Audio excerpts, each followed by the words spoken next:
Welcome to Wednesday Wisdom.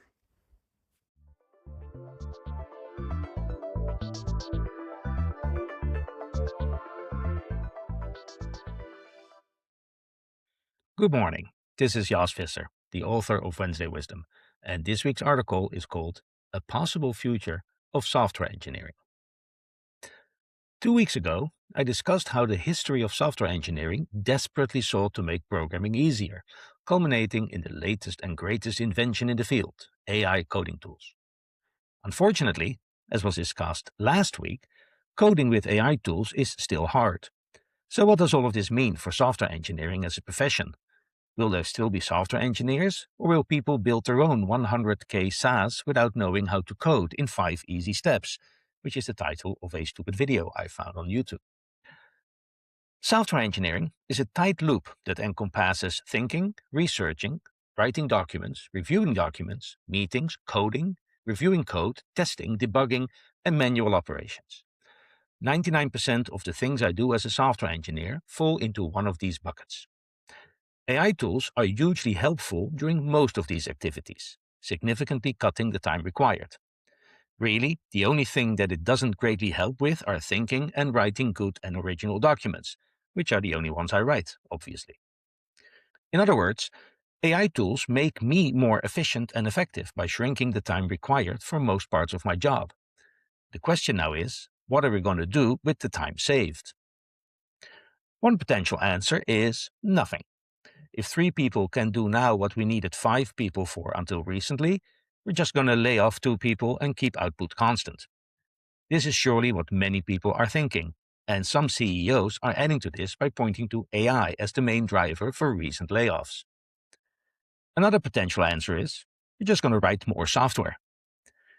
Every organization I know has a stack rank of things that they would like to do and a red line that marks the most important thing that they are not doing. If AI tools make the existing software engineers more productive, the red line could move, and the things we just not have enough people for until recently now suddenly become possible. For instance, I know for a fact that the government is sitting on a pile of legacy software that they would love to rewrite in Java, and maybe now they can. So which of the two is it going to be? The same amount of software with fewer people, or more software with the same amount of people? The answer, of course, is both of these, but not at the same time and not in the same place. Wait, what now? I can hear you thinking. How is that even possible? And what will the impact of all of this be on the price of software engineering? In other words, on software engineer salaries?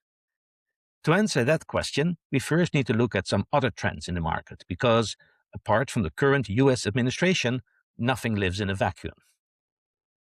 One of the things that often amazes me is how many great software engineers there are these days. I regularly come across extremely well-written articles or great pieces of software authored by people I have literally never heard of before. When I started studying computer science all the way back in 1984, there weren't very many of us. And when I joined the Dutch Unix user group, I could say with some confidence that I knew almost everyone in the country who ran Unix computers. Since then, millions of people have taken up computer science, and brains being distributed the way they are, quite a lot of them are either brilliant or at least very, very smart. Apparently, there are now about 47 million software engineers in the world, which represents approximately a doubling since 2018. Consider that for a second. In the last 8 years, the number of software engineers has doubled. What have all these people been doing? Throughout the history of software engineering, we've always had a shortage of software engineers, and shortages typically means rising prices. Hello, war on Iran. To the joy of all people in the field, software engineering, until very recently, offered the highest overall earning potential and career ceiling, out-earning traditional engineering fields like civil and mechanical engineering. In fact, looking at the job market as a whole, only top medical specialists, finance executives, and top legal and business professionals earn more than the highest paid software engineers. High prices for a good or service typically means that you consume less of it, though how much less is influenced by a concept called price elasticity. All major business endeavors these days need to be supported by software, So every company and every startup that is trying to carve out a unique market has had to hire software engineers.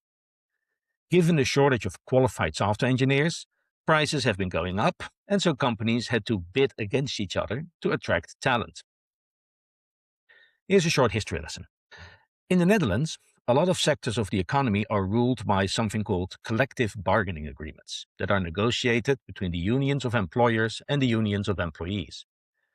If the government thinks that a recently negotiated agreement is a good one, and they usually do, the government minister for labor will declare that agreement binding upon the whole sector, even for employers and employees who are not members of the unions that negotiated the agreements. One of the things contained in most labor agreements is pay scales, which are typically drawn up so that people with approximately the same education and experience earn about the same amount of money.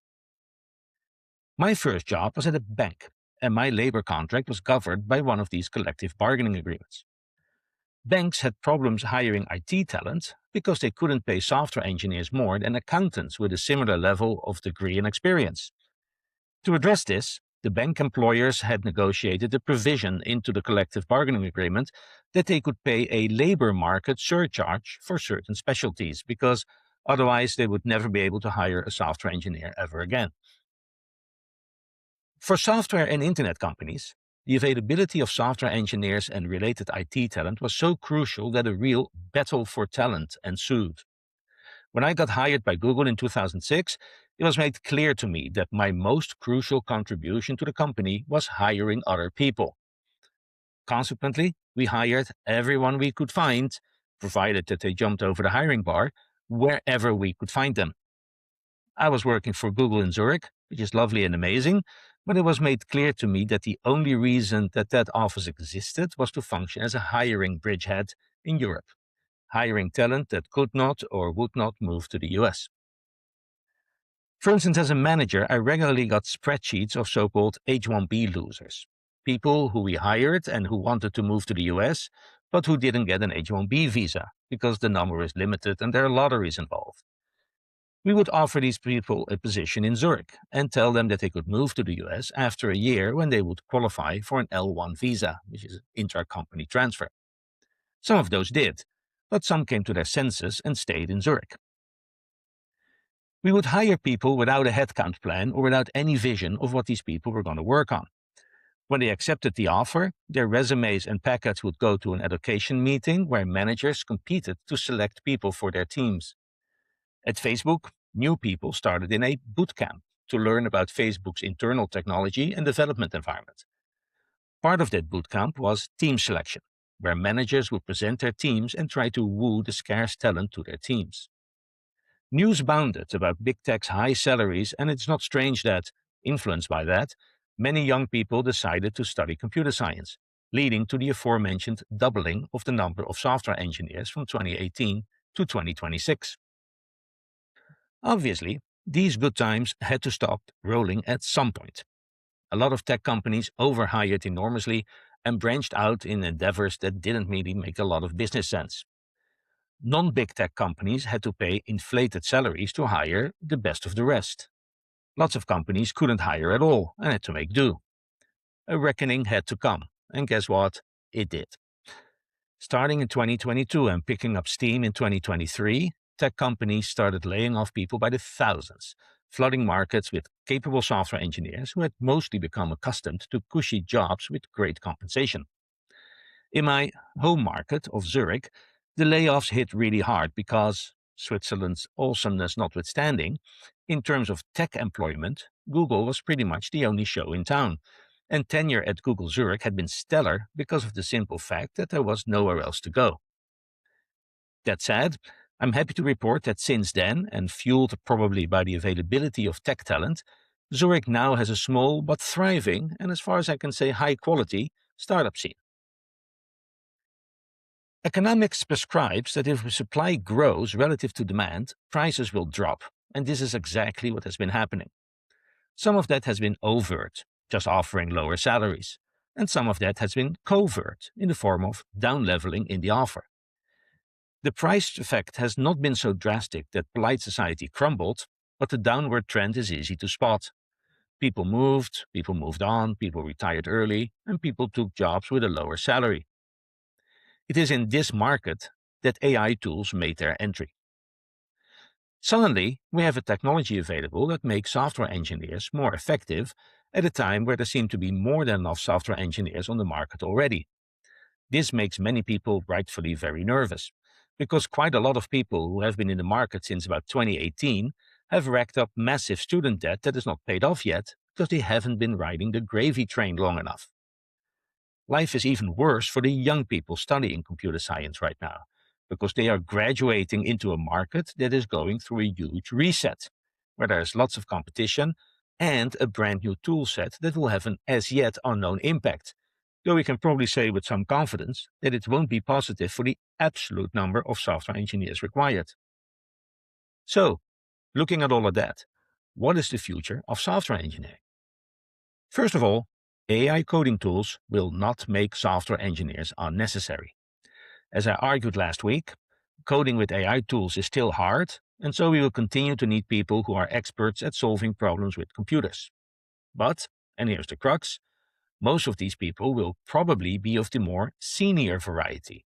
We have a good understanding of how to build complicated working software with AI coding tools. There will probably be a lower demand for more junior people, because a lot of what they used to do can now be done effectively and efficiently by senior engineers with the help of AI coding tools. In fact, my recruiting friends tell me that this is already happening. The job market for senior people with AI expertise, to the extent that there is already some to go around, is quite healthy. Not even the frontier labs believe that AI coding tools will completely replace software engineers, as is evidenced by the fact that both Anthropic and OpenAI, my own employer, are still hiring software engineers. But we are not hiring new grads or people with limited industry experience, which might give you an idea of where we think that the industry is going. This, of course, poses the question where new software engineer will grow if fewer companies are hiring junior engineers. Great question, to which I don't have an answer yet. For now, I assume that everyone assumes that this is someone else's problem.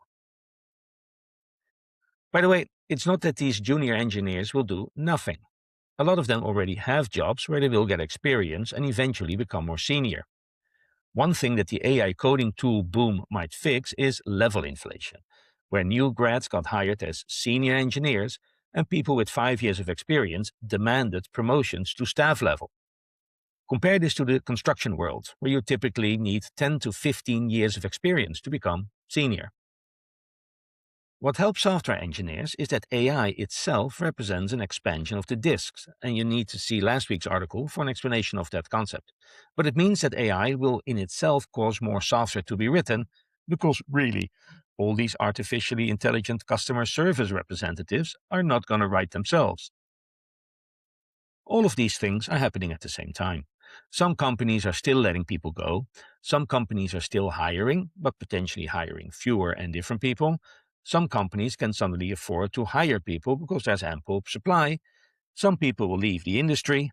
And the bottom, where the people reside who only had a job because we were in a situation where everybody with a pulse could get one, will fall out and they will have to find something else to do. I know this sounds terrible and harsh, but it is unfortunately the reality. One thing we can learn from Wall Street is that, regardless of whether the market goes up or down, there's always money to be made. These are times of great change, and it might easily be quite a few years before the situation stabilizes again. For the people who worry a lot, I have this to say. This is the fourth crisis of sorts that I lived through, and every time people told me that now things were going to be different. They were right. Things always turned out to be different. Hint, they will always be different. But over time, I have been able to ride whatever wave there was to be ridden. Not because I'm brilliant, but quite simply because I've continuously invested in my knowledge and skills. If you're a software engineer today and you're not playing around with running your own models and writing your own agents, you are doing yourself an enormous disservice. What I think is really different this time is that the times where there was a great shortage of software engineers might be behind us. Software engineering is difficult, and so I think there's always decent money to be made, but the times where a new grad could get $200K a year and a nice equity package might be behind us. Top engineering students might still do well, just like top law students, top medical students, post-residency, but a computer science degree from insert your favorite party school here might not cut it anymore. In itself, I do not find this problematic. The great shortage of software engineers from the 2010s and 2020s were historically an anomaly. When I was hired by Google in Zurich in 2006, with 18 years of experience already, I was offered $175K in today's money, give or take inflation and the dollar-franc exchange rate, plus a modest equity package. The website levels.fyi tells me that this is what a new grad SWE gets these days in Zurich. Nothing wrong with that, but it does show a significant price increase, and I think we're going to see that these prices are going to stabilize at best or maybe even drop. Then finally, I have something to say about the overexcited news reports that non-coders will now use AI coding tools to develop their own applications. Won't that cut into the need for software engineers? Will experienced software engineers not simply be replaced by business majors with codecs? Answer, no. It is indeed true that with today's tools, you can create quite decent, simple applications without knowing a lot of coding. As an example, I coded something called ChordCraft, an application for showing how to make certain chords on the piano. I used codecs and I didn't put in much technical knowledge. But really, that is about as far as it will go, I think, because anything more complicated needs an understanding of how computers work. It's a bit like arguing that the availability of Technic Lego will decrease the need for mechanical engineers building trucks and planes. I think that most applications that non-engineers will or create are the ones that people would have simply done without if AI coding tools weren't there. If it will have a measurable impact at all, it will be small and at the bottom of the employment pyramid, a place where I think not many Wednesday Wisdom readers have their professional abode. So this is it for this herniated 3-episode expose on AI and software engineering. I promise that next week I will return to lighter subjects, such that we're all mushrooms, kept in the dark, and fed a lot of bullshit.